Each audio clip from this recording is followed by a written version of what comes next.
Kids வாங்க IR kids பாப்போம். வருடங்களுக்கு முன்பு ஒரு அழகான பெரிய ஈராட்சியம் இருந்தது. அந்த ஈராட்சியத்தின் பெயர் தங்கநூரியா ஈராட்சியம். அங்கே 6 அழகான இளவரசிகள் வாழ்ந்தார்கள். அவர்களின் பெயர்கள் ரிகாசா, ரக்ஷானா, ஷிஃபா, ராதியா, நாஃப்லா, நஜீபா. அவர்கள் 6 பேரும் சகோதரிகள் போல ஒன்றாகவே வாழ்ந்தார்கள். ஆனால் ஒவ்வொருவருக்கும் ஒரு சிறப்பு திறமை இருந்தது. ரிகாசா மிகவும் தைரியமான இளவரசி. ரக்ஷானா மிகவும் புத்திசாலியான இளவரசி. ஷிஃபா எல்லோருக்கும் உதவி செய்யும் நல்ல மனசு கொண்ட இளவரசி. ராதியா மிகவும் வேகமாக ஓடக்கூடிய இளவரசி. நாஃப்லா இயற்கையை மிகவும் நேசிக்கும் இளவரசி.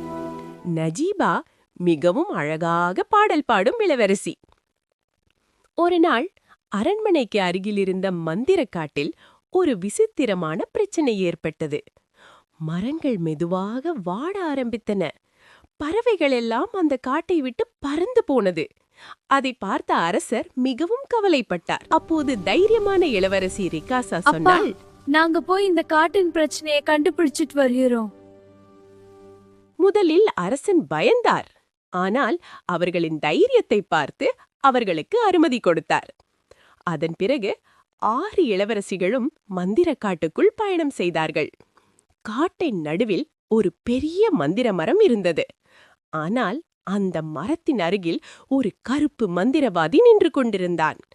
அவன் அந்த மரத்தின் சக்தியை திருடி முழு இராட்சியத்தையும் இருட்டாக்க நினைத்தான். அதை பார்த்த ரக்ஷானா ஒரு புத்திசாலியான திட்டத்தை சொன்னாள். அதன்படி அனைவரும் ஒன்றாக செயல்பட்டார்கள். நாஃப்லா மரங்களை பாதுகாக்க முயன்றாள். ஷிஃபா காயமடைந்த பறவைகளை காப்பாற்றினாள். ராதியா வேகமாக ஓடி மந்திரவாதியின் மந்திர குச்சியை எடுத்தாள். அப்போது நஜீபா ஒரு அழகான மந்திர பாடலை பாடினாள். அந்த பாடலின் ஒளியால் மந்திரவாதியின் சக்தி மெதுவாக குறைய ஆரம்பித்தது. அந்த நேரத்தில் தைரியமாக முன்னே வந்து ரிகாசா மந்திர குச்சியை உடைத்தாள். உடனே மந்திர மரம் மீண்டும் ஒளிர ஆரம்பித்தது. காடு மீண்டும் பச்சையாக மாறியது. பறவைகள் திரும்பி வந்தன. 6 இளவரசிகளும் மகிழ்ச்சியாக அரண்மனைக்கு திரும்பினார்கள். அவர்கள் திரும்பிய போது மக்கள் எல்லாரும் மகிழ்ச்சியாக கைத்தட்டினார்கள். அந்த நாளிலிருந்து அந்த 6 பேரையும் மக்கள் தங்க இராட்சியத்தின் 6 தைரியமான இளவரசிகள் என்று அழைக்க ஆரம்பித்தார்கள்.